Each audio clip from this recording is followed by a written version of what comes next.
Baiklah, Assalamualaikum warahmatullahi wabarakatuh.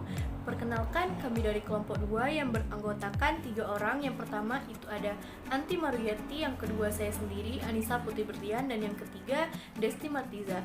Di sini kami ingin membahas materi mengenai ruang lingkup manajemen peserta didik. Baiklah, yang pertama itu ada pengertian manajemen peserta didik. Manajemen peserta didik atau Pupil Personnel Administration adalah layanan yang memusatkan perhatian pada pengaturan, pengawasan, dan layanan siswa di kelas dan di luar kelas, seperti pengenalan, pendaftaran, layanan individual seperti pengembangan keseluruhan kemampuan, minat, kebutuhan, sampai ia matang di sekolah. Next. Tujuan, fungsi, dan prinsip manajemen peserta didik. Tujuan manajemen peserta didik adalah mengatur kegiatan-kegiatan peserta didik agar kegiatan tersebut menunjang proses pembelajaran di lembaga pendidikan sekolah. Lebih lanjut, proses pembelajaran tersebut dapat berjalan lancar, tertib, dan teratur sehingga dapat memberikan kontribusi bagi pencapaian tujuan sekolah dan tujuan pendidikan secara keseluruhan.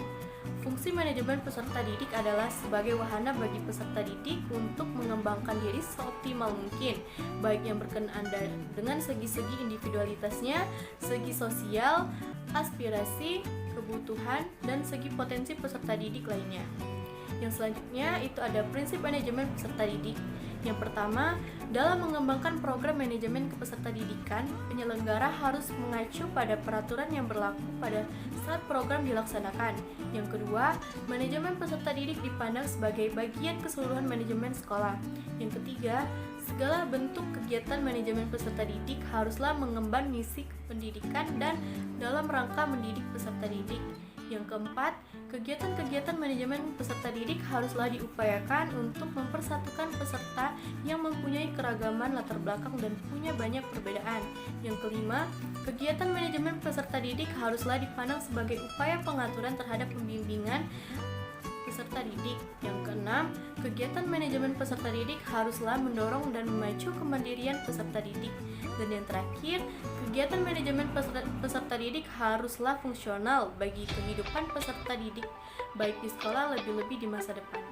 Baiklah, materi selanjutnya akan disampaikan oleh rekan saya, yaitu Saudari Desti Martiza. Baiklah, saya akan melanjutkan materi yang telah disampaikan oleh Anissa Putri Berlian. Selanjutnya, ruang lingkup manajemen peserta didik meliputi A. Analisis kebutuhan peserta didik. Yang pertama, merencanakan jumlah peserta didik yang akan diterima. Yang kedua, menyusun program kegiatan kesiswaan. B. Rekrutmen peserta didik. Yang pertama, pembentukan panitia penerimaan siswa baru. Yang kedua, pembuatan dan pemasangan pengumuman peserta didik baru. C. Seleksi peserta didik. Yang pertama, melalui tes atau ujian. Yang kedua, melalui penelusuran bakat kemampuan. Yang ketiga, berdasarkan nilai STTB atau nilai UAN. D. Orientasi. E. Penempatan peserta didik atau pembagian kelas. F. Pembinaan dan pengembangan peserta didik. G. Pencatatan dan pelaporan. H. Kelulusan dan alumni.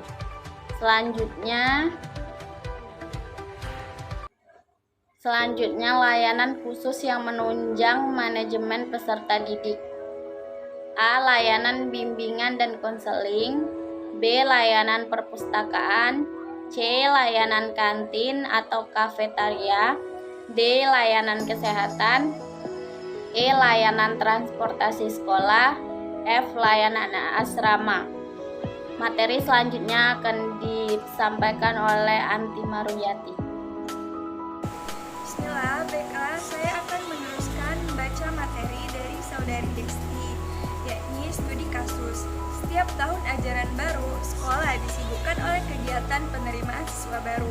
Sebelum kegiatan ini dimulai, kepala sekolah terlebih dahulu membentuk panitia berdasarkan pedoman dari Dinas Pendidikan setempat. Panitia yang sudah dibentuk diformalkan dengan menggunakan surat keputusan atau SK kepala sekolah. Nah, yang terakhir yaitu kesimpulan.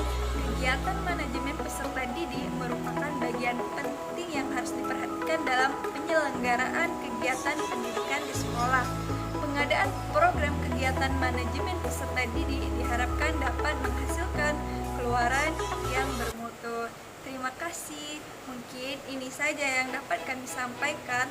Lebih dan kurangnya kami mohon maaf, dan kepada Allah kita semua mohon ampun. Akhirul kalam, wassalamualaikum warahmatullahi wabarakatuh.